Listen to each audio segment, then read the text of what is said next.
Shall I begin with Danny? Yep, that sounds great. Excellent. Okay, so here we go. Daenerys Targaryen. We find her in the middle of an insurrection. An insurgent group calling themselves the Sons of the Harpies have risen up. They are killing her freedmen and unsullied indiscriminately. In order to deal with them, Danny orders one of her Meereenese counselors, Kahaz Mokandak, to organize a new city watch calling themselves the Brazen Beast, and composed entirely of Shape and freedmen to deal with this menace. But this doesn't seem to help, and the Green Grace offers a suggestion. She suggests that if Danny were to marry Histarzo Lorek, no, a Meereenese noble, it could help with the peace. She promises to marry Histar if he was able to give her 90 days of peace. Uh, then they get the news. Then they get the pale mare. Let's talk about Quet. She gets a vision from Quet, and Quet gives her a new prophecy. Hear me, Daenerys Targaryen. The glass candles are burning. Soon comes the pale mare, and after her the others: Kraken and the dark flame, Lion and the griffin, the sun's son and the mama's dragon. Trust none of them. Remember the undying. Beware the perfumed seneschal. Histar gives Danny 6 days of peace, and then they get a rider half dead on a white horse from Astapur. The rider was dying of the bloody flux. Astapur was burning. Danny sends riders out to recall all of her captains, and Brown Ben Plum was the first to return.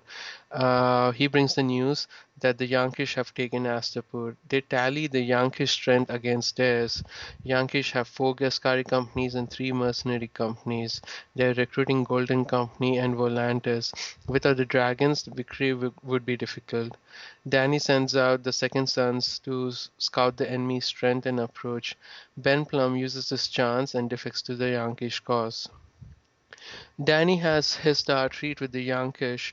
They are willing to make peace, and but for the following terms: they will resume slaving. Slave owners can bring slaves to Meereen freely, and Yankish will recognize freedom of Danny's freedmen, and Danny has to marry his star. Danny agrees to all these terms, and she marries his star.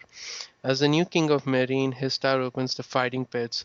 In consideration for Danny's feelings, they have some new rules, like no slaves will be forced to fight in the pits. Criminals would be made to fight, except for thieves and debtors. And they go to see the first match. His dad furnished provisioned the seats with foods and wines. Belvas ate all the uneaten locusts. His star urges Danny to have some, but she refuses. When she was about to leave, Drogon, attracted by all the blood and noise from the fighting pits, descends, and Histar orders his men to kill Drogon. Danny intercedes and jumps on Drogon's back, and Drogon takes her away.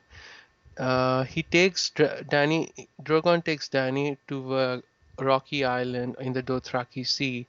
Uh, she lived there for a few weeks on fish and spring-fed pool and Drogon's leavings. Danny was half starved and cold. She did not regret it, for she could fly. It was time though. A girl might spend her life at play, but she was a grown woman, a queen, a wife, a mother to thousands.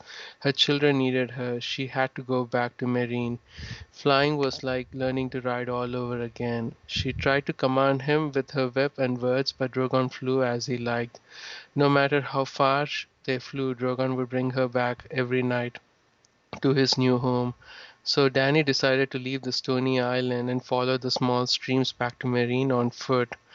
Uh, as she was walking, she ate something and that made her sick, and then she had her moon blood. Sick and feverish, she had a vision of Viserys. He accused her of betraying him. He asked her to remember who she was. Then she heard Jorah's voice. He asked her why she didn't take his advice not to take Meereen. She had to take Meereen because her people needed food and water. Then why did she linger? Because she was tired, fed up of war. She wanted to rule, and Westeros was so far away. Jorah told her that a dragon doesn't plant crops, it only burns them. He asked her to remember who she was. So, yeah, that's my very, very quick summary of what happened with Danny Chirag. Vikram, you didn't mention one of two of Daenerys' most common phrases. You didn't mention "I Uh, am young, a young girl, unwary of the ways of war," and you didn't say "If I look, what was it? If I if I look look back, back, I'll return." I Or yeah, if I look back, I can't return. It Ursula? was also uh, a really long summary, considering my memory of her in the book is that basically nothing happens, then she leaves and she has a period. Oh, I left out all the parts where Zara's own access comes to her. Oh, I Then just about read that chapter. Astapur's council. She leaves Astapur in the council of with a council of scholars, doctors, and priests, and they get overthrown by King Cleon the Butcher, Yeah, but and like they anybody initiate the war cares. with Yunkai. Yeah. I mean, it's so tedious. It's so tedious. It actually, yeah, she basically wants peace. So at every opportunity she had to do violence, she chooses the higher ground, like all her counselors, including Daria, urge her, hey, you should just kill all the remaining great masters, just go to the pyramids, loot and ransack them, and kill all of them. And she refuses, and instead she takes the Green Grace's advice to marry Histar. And when Histar was successful, Skahas was like, "Hey, this guy is effective, so this guy is probably one of the harpies. Let me capture him and torture him." And she refuses again. And then when the Yankish are approaching Meereen, Barristan, even he's being the more passive guy. He says, "Hey, let me take the armies out and fight with them on a battlefield of my own choosing." And Danny doesn't do it. She instead sends Hista to make peace with them. And the peace terms are really, this. I kind of seem fair. What do you think of the peace terms? Yankish would continue slaving. Yankish can bring their slaves to Meereen without worry of get taking them away. The Yankish would accept the freedom of Danny's freedman, and she has to marry Histar. It's like very lopsided deal, and she accepts it anyway. So yeah, I mean everybody tells her, "Hey, Danny, remember who you are. Remember who you are." That's the theme I got from it. I think that chapter 9 of Daenerys is just the biggest tease ever because Tyrion is just so close to meeting her, and then she escapes with the dragon, and it never happens. The equivalent, isn't it, of Arya being so close to meeting her family and then the Red Wedding happens. So George has form in that kind of teasing. Right, and she indirectly saves him, right? I mean, if she knew that the person in the pit was Tyrion Lannister, the son of the guy who killed Rhaegar and not Rhaegar, Rhaegar's children and stuff, she would have let loose the lions. Why do you think she suddenly turned? Like, I mean, there was this progression. Like, she basically burnt Astapor as she left. With Yanka, she basically left the garment intact. Uh, and with Meereen, she not only left everything intact, but she took over it and stayed there. So as she went from one slaver city to another, she became less and less, threatening. That's realistic, isn't it? I mean, that it reflects her tiredness, her realization that it's quite hard to come in and make any concrete change unless you stay. Her Mm, need maybe to prove to herself that she is a ruler. I thought that was mhm, actually one of the more plausible parts of it. So mm, like the idea that the first time that Danny and indeed John try to rule, they're not very good at it, that they are weary, that they're constantly beset by conflicting demands and they're not making good decisions. And I think it's a brave thing to show in a book, but it's a challenging thing to show in a book because it can appear quite tedious and where it's hard to write people being wearied without wearying the reader. And Yeah, I wish Martin did not take 10 chapters. I wish he only did it in like 5 or something. That's a parallel with season 2. So they Yeah. stretched out Daenerys' story to about 8 or 9 episodes, where it could have just been wrapped up in about 5. Mm, But then I mm. guess the book doesn't have really a contractual obligation to Daenerys, so but do you think George feels he has a contractual obligation with himself because he probably knows that in the final act she's going to be major? And this whole kind Right. of concept of the Marinese knot, do you think he felt he had to work it out at length as opposed, or I wonder if the editors, having come to this point where the series is so popular, didn't feel able or empowered to give it a right old edit. Because personally, I read those chapters and I thought, my God, this really needs a Harvey Weinstein style, a scissor hand. Let's shave this shit down, because it just went on and on and on. And I saw he was trying to do complex stuff, and I get that. And I think maybe another difficulty that I had with it is the distinct cultures of the cities that we're operating in.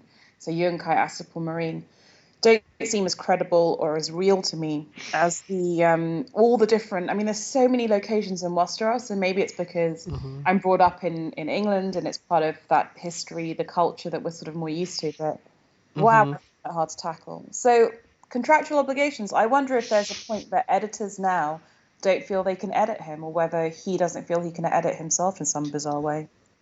Yeah, I think in one of his interviews, he does what he calls sweats, where after writing everything, he basically this is his habit from Hollywood, it seems, where he would write a screenplay and then the producer or the director would say, "Hey, trim 10 minutes out of this or something," and he does it himself. He goes back and he makes things tight. And what did he say? Like, I think with Dance with Dragons, after he finished writing it, he did his sweats and he cut like 80 pages, I'm told. So that's like and 10% of yeah, the book. So this is in spite of that. yeah, because I remember reading a large post on his Not a Blog Mhm, website. It just detailed the entire editing process of A Dance with Dragons. How mhm, he had about 600 pages after A Feast for Crows was released, and then eventually, just before release in 2011, he had something like 1600 manuscript pages, and he had to remove those and move those to The Winds of Winter. Yeah, I think on the whole, I think Danny was a good ruler. It's just, I think people just took advantage of her for being passive, and they didn't see her the change in her. They still saw her as the foreigner who was trying to invade their country or invade their city. I mean, at every given chance, I thought the decisions she made were all fair, were all passive. That's what I would want of my own government representative. But yeah, yeah. That's what I think. When she comes back from the Dothraki Sea with Drogon, she's not going to be the same Dany anymore. She's going to be like, "Hey, I tried to reform you guys, but so I'm just going to burn you all down." But it's bizarre that she takes. So here's my problem with Danny. Danny tries to bring this Enlightenment rule to Meereen, and obviously the local people are like, that's just pissing all over our local customs. Mm, mm. Messing around with our economy. Thank you for burning the olive trees, by the way. And she's like, "Oh, you guys are not deserving of my Enlightenment rule, you ungrateful sods. Let me burn you all, potentially." But isn't the lesson really to be drawn that it's very, very culturally arrogant to go and try and impose, Mm-hmm. your values onto another ancient culture? I mean, Right. and I wonder how far. I mean, if you look at the period during which this book was written, and I know this might sound a bit heavy-handed and clunky, but I wonder how far Georgia was influenced by, consciously or unconsciously, what was happening in Iraq and Afghanistan. Exactly. Yeah. Yeah. with the, the whole kind of the modern Vietnam concept that you go in and you're just mired in it and you can't get out because it just it goes on for ages. There's no real victory in sight. Yeah. She ends up compromising more and more. She makes this marriage. She signs peace treaties that basically aren't in her favor. And this whole Mhm. idea, remember who you are. You're the mother of dragons. You've been whining about this all in show season 2, and now look at you. Right. Yeah, it's also what adds to the complexity is it's not like all the Meereenese hated her. The Shapeids are basically Meereenese nobles. I mean, they're not the great masters. They don't have the big pyramids, but they are middle class Meereenese, and they all like Danny. I mean, Skahas, and then the perfume seneschal, and and when Zaro's own Daxus comes and says, "Hey, here are 13 ships, sail to Westeros." She seemed like she was inclined to take it, but her freedmen and then the Shepherds insisted that she refuse. So Is it yeah, more she it's didn't think that the ships were enough to carry all her troops? exactly. But I was like, hey, they could have done something. She could have taken the ships, sold them, and instead leased 300 ships or something. If they wanted, if I love Martin the wanted to way you give her out, think. yeah, that's the thing. Why 13 ships? It's like it's Why such isn't a Danny half. more mercantile and entrepreneurial? I love it. Least Yeah, she should have taken it and sold it and do I'll be something. saying, as someone who works in a vaguely similar field, no one's going to lease you ships to go off to war, mate, because the chances of you coming back. No, Let they me gave lease the you some ships. And by the way, let me give you a quote on the insurance when you're carrying 3 fire-breathing dragons, mofos. Fire-breathing no, I'm not going to lease you ships. Anyway, no. I mean the go to the Golden Company. I mean when they said, "Hey, we want to go to Westeros," the Volantines were able to give them like 100 ships, right? So if Martin really wanted Dany to get out of Meereen, he would have given her a similar offer. The Volantines would have been happy to take Dany to Westeros. So what, as yeah. long as you didn't have the fire-breathing dragons. The dragons could fly home now. But Right. is Drogon enough? I mean, is Drogon now big enough to sort of, put Mhm. pay to large buildings and stuff with his fire? I think, well, Drogon is the largest, and there is this point in the book where they mention that when he stretches his wings, it stretches from one wing to the other about 20 feet. hmm I think Drogon is the size of a horse now or something, or slightly bigger than a horse. Not too big because she was able to vault onto him, so he's not like 15 meters high or something. So size of a horse is where I picture. Obviously, it can become bigger the more. Um, So, yeah, I wanted to point out that Daenerys' encounter with Drogon in the pit, she took some burns, and the burns were healing out in the Dothraki Sea. So definitely the incident where the dragons hatched was kind of like a miraculous incident where she didn't burn then. She's definitely not fireproof, like they make her out to be in the show.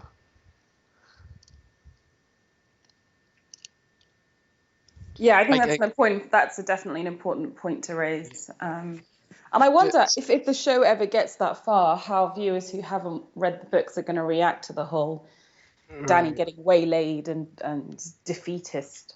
I remember telling one book reader, hey, Jon Snow could be a secret Targaryen, and he was adamant, oh no, Jon Snow was burned, so he can't be a Targaryen. I'm like, so is Dany. She's not like fireproof or something. That's so brilliant.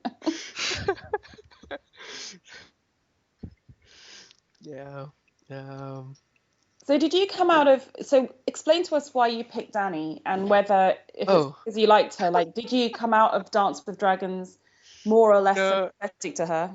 no, Danny wasn't my first pick. My first pick was Barristan, Victorian, Griffin, and then Davos. But then nobody else were the big three were still there. Jon Snow, Danny, and some. So I thought, hey, let's pick John's him up. still there. Yeah, John's still there. Yeah, I hope we see Danny like in book 3 again. I hope she comes back. So Yeah, this statement, a dragon doesn't plant crops, it only burns them, what does it mean? Does it mean like you can't be a queen? You can only be violent? Uh, that, whenever throughout the book, people kept telling her, remember who you are. I'm like, who is she? But how far do we think Jorah is a good judge of character or history or assessing what Dany should or shouldn't be? Mm. He's Well, not the the most. Jorah thing, what Jorah thing was a mental vision, so it's not really Jorah there, but yeah, yeah. I think it's just being aggressive. Speaking of Jorah, do you think that Jorah does love Daenerys? Oh yeah, definitely right. And I think she also likes him because some way, otherwise, of all the people she could have thought of when she was at the Dothraki Sea, she thought of Viserys and Jorah. So I think Jorah's betrayal really hurt her, and that's one of the reasons why she went really passive, I think. I think Jorah is in love with her in his own weird way. I have to confess that my reading of Jorah is perhaps the character that's been most influenced by watching the show and the quality of Ian Glenn's acting. So, for Mhm. instance, when I read the books, I wasn't sympathetic to Jorah. I thought he was slightly creepy and definitely had his own agenda. And that even if he did at one point briefly fall genuinely in love with her, it was mostly about control and lust and just the glamour of the Khaleesi. Mhm. But there's that moment in one of the episodes this season where he comes back from that absurd 300 raid.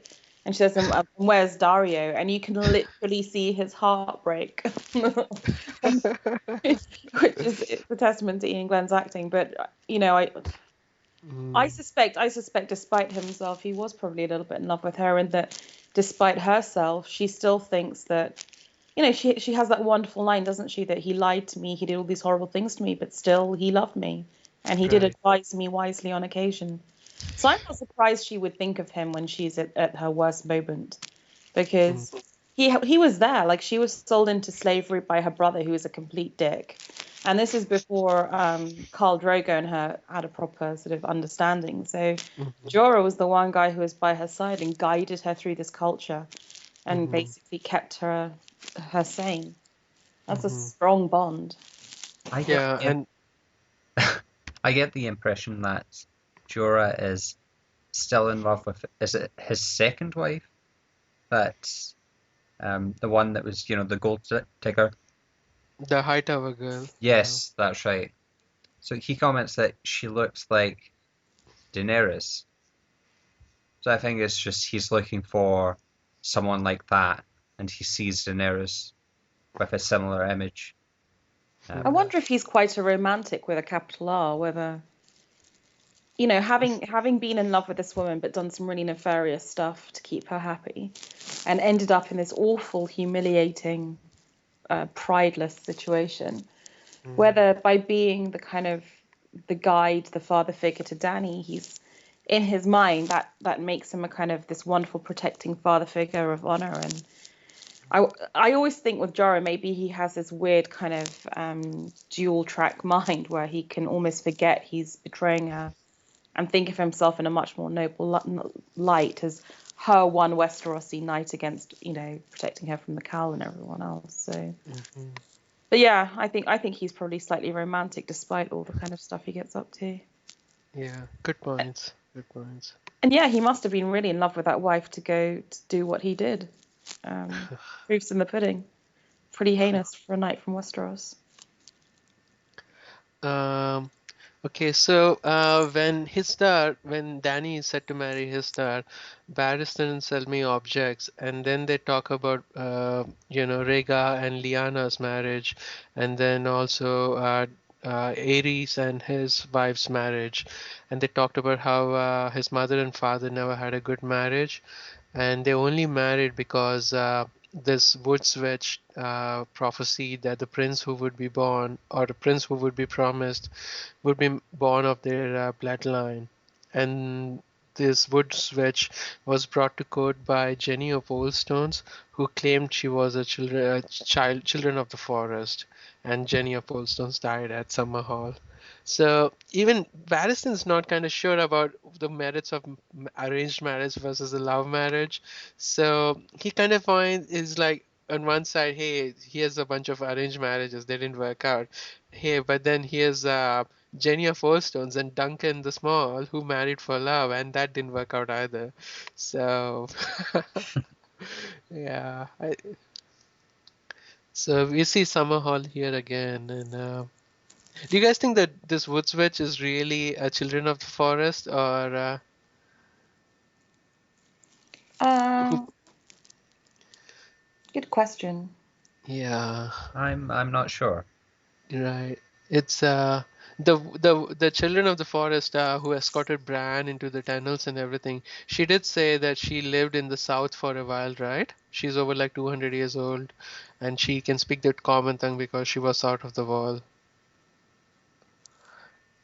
So you think that, yeah, oh, good. Yeah, I'm kind of thinking, is it the same Woods Witch? But of course, this one's described as stunted and old, while this other Woods Witch is, or this other Children of the Forest is like young, almost childlike. So Yeah, I think yeah. there's sometimes a temptation to try and make, when you have these kind of mythic creatures, to try and think it's the same person the whole time. Like when, was it Cold Hands first appeared and was like, oh, it's Benjen. And then it was kind of quite clearly said that he's much older than that. You know, there's this temptation to try and make everything so neat that it's the same person reading through everywhere. Right, Uh, right. But like, we all need more knowledge about Summerhall, right? That's one of the big mysteries that one hopes to Yeah, uncovered yeah, and wrapped, as you've already said. yeah. Wish we have like over like 10 pages of the tourney at Harrenhal, and then 10 pages of Summer Hall. And then Exactly. I'll be willing to wait for Winds of Winter for another year or something.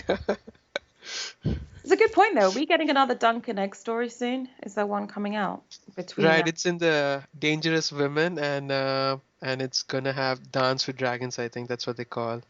Uh, no, the Queen and the Princess. That's what it's called, I think. And when does that come out? December. December is when the So long to wait. yeah. So overall, so you didn't pick Danny. No one picked Danny, which I think is like hugely revealing of itself.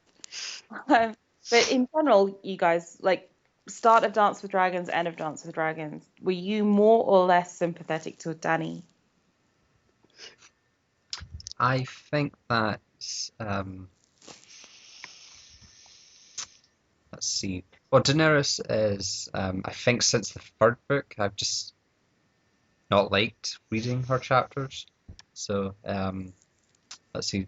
Daenerys, I think I don't think that she was a great ruler, but let's see. Of the chapters, there were some good ones. The I thought the last chapter was amazing. So I Yeah, Mm. really wish there absolutely was stunning. that quality of writing for all of her chapters, but I mean, it's probably Yeah. one of the best chapters in the book, right? That final Danny chapter. Mm. It's just stunning. Right. I mean, Danny is hard kind of for me because it's like every character is going through the suffering, like Arya's seen and then the mother and her brother, and then she lost her eyes for a while and everything. With Danny, it just seems like Martin is handing her stuffs all the time. Like book one, she gets a bunch of dragons. Book two, there is Greybeard and stuff. Book three, she gets the Unsullied, and the end of it, she gets Meereen. It feels like she's meeting a lot of success compared to the other characters. Jon Snow was also relatively successful, becoming the Lord Commander, but everybody else in the book, like Arya and everybody, they're just getting beaten down over and over again. So I think Dany's not going to be the good character at the end of the book. She's going to be, yeah, yeah. It's just feels, with Martin, not just in this book, in his other stories, the good guys always get beaten down until they win in the end. Dany keeps winning more frequently than the others. Okay, so here's interesting. Do you think Dany is one of the good guys? She Insofar as is, this complex of yeah. levels you consider are good and bad guys, is Dany one of the good people? Oh well, in this world, she is a good character. At least in this book, in the fifth book, she tried to be as good as she can. I mean, remember Mandalay killed a common criminal, so he can deceive people that it was Davos. Even Mandalay does it. And in this book, killing common people is like a standard thing. I do think, yes, she is good, and she does a lot. Um, I think her relationship with is it Miss Sandy? Yeah. Uh-huh. Yeah, I think that's great. A great relationship. She really looks out for her and tries to be a bigger sister. Mm. I think that's her overall story. She hasn't really done anything wicked or Uh-huh. cruel. Yeah, it's like a on and off switch with her. She's good all the time, and when somebody does bad, she's like puts the hammer down, like with the great masters. When they hung up those babies, leading the way to Meereen. When she gets to Meereen, she hangs the same amount of great masters up. So either she is good, very fair, very passive, or she's like death sentence. There is no middle ground with her. Well, she exiled Jorah, she didn't hang him, so there's that. So, I mean, I have to say, in defense of Dany, like at the start, he said, well, in every book she gets given a bunch of stuff, so that's unfair. And I think, to be sure, she gets given the dragon's eggs, but that's about it. Because on the other hand, she's basically sold to this guy that Illyrio doesn't think she's going to survive with. hmm And she survives because of her own bravery. I mean, her own cunning in learning how to sort of win the Carl over, her hmm own courage in eating the heart of the horse and just keeping it down, and just her own ability to keep her nerve when her Khalasar just like dries up to nothing. I mean, hmm having basically been complicit in the death zombification of her husband, that would have killed most women. So I kind hmm of feel that, and she wasn't just given Meereen, she took Meereen. She didn't just get given Unsullied, she was cunning in getting the Unsullied. Now, in hmm fact, I would say it's the other way. I find that she fights for everything she gets. So that's cool. But on the other hand, is it credible? I mean, the one kind of criticism I have of Dany is that, like, these little tricks she uses to get the Unsullied, and so forth, hmm are just too neat in a way. Like she's as close as you get to the sort of the superhero of hmm these books, or the kind of the magical wonder girl who always has like a cool little gadget to get out of trouble. So that kind of worries me more about Dani. But I not, mean, I mean, I think comparing she actually to, I'm works sorry. hard. She really works hard, I think. And that's what you see in this book. She's working hard. She wakes up in the morning, she puts on this uncomfortable Meronese outfit. She listens to people come to her with all these requests. And, it literally weighs heavy on her rule. So that's my little defense of Dani, but I really don't like her. Yeah, it's just comparing to Stannis. I mean, in Stannis' arc, he lost the battle of. He had to kill his own younger brother. Then he lost Battle of Blackwater. Then he lost Dragonstone now, and now he's like collecting one northern lord at a time. He had to go to the tribes people. He had to go to the Karlstocks. Yeah, Uh, but he's this is gathering like one lord at a time. His army is still less than 10,000 people. It's just while he's going through this grueling struggle, uh Danny is rewarded more frequently, I feel. well, I uh think it's absolutely the opposite, in fact. So Dani gets given the dragon eggs, and okay, that is a massive thing. But mm, she hatches them. She goes and wins Meereen. She gets the Unsullied. She is clever. She does what she needs to do, and she stays alive. By contrast, Stannis, I feel, is given everything. He he finds this crazy red priest. So he basically gets the free pass. Like, one of the major opponents is suddenly magically killed off by Shadow Baby. Thank you very much for that. I mean, he did nothing to contribute to that. other than let it happen, which is a really heinous act. So she knocks out his most credible and popular rival, the guy who's popular, who has all the armies, the Tyrell money, who's charismatic, and who's also Baratheon. So he's the most sort of genetically favored of the claimants. But That's he a free makes pass. That's a total free pass. And then she does her leech thing and potentially knocks out Balin Greyjoy. So that's another 2 of the 7 kings. And, like, he gets so many free passes. And the only reason he doesn't win Blackwater, well, depends on whether you believe in the Red Priestess. She had offered to come along and help him spookily with that too. So I feel Stannis is much more gifted than Dany. However, to actually produce the Shadow Baby, it did take a sacrifice of, I think, Stannis' youth, and Plus, I think he was there is a emotionally, description. it emotionally hurt him for killing Renly, I think. I mean, he did it for duty's sake. He never says that. Whereas, even Cersei will have flashbacks, as horrible as she is, to Malara, and even she will have sort of pangs of guilt occasionally.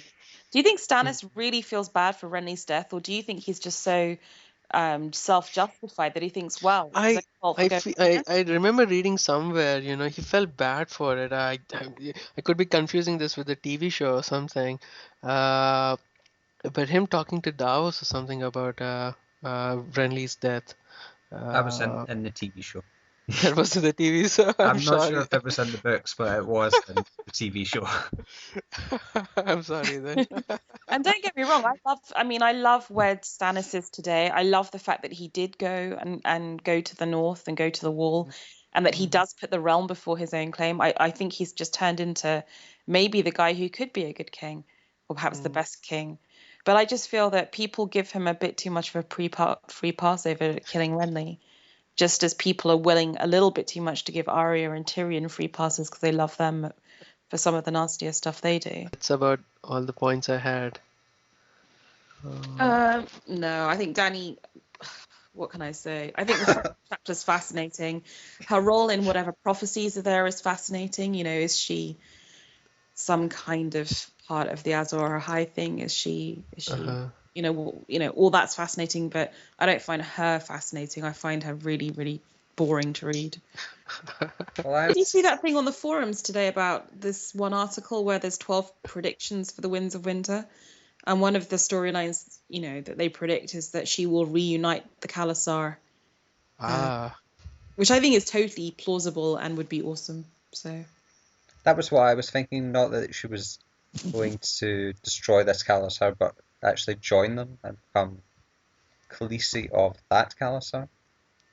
Yeah, Victorian is bringing her a fleet. There, Danny's gonna recruit a cavalry for the cavalry, and then the Unsullied are the footmen, and the freedmen are basically cannon fodder. and the So she has dragons a are making. Air Force, so she's good to go on all fronts. And it's still possible Exactly. for her to give Yeah. birth to the stallion that shall mount the world. Mm. Yeah, I Yeah, think even if Victorian meets with her, her army is still going to be smaller than the Yankish army because the Volantines are coming on 300 ships.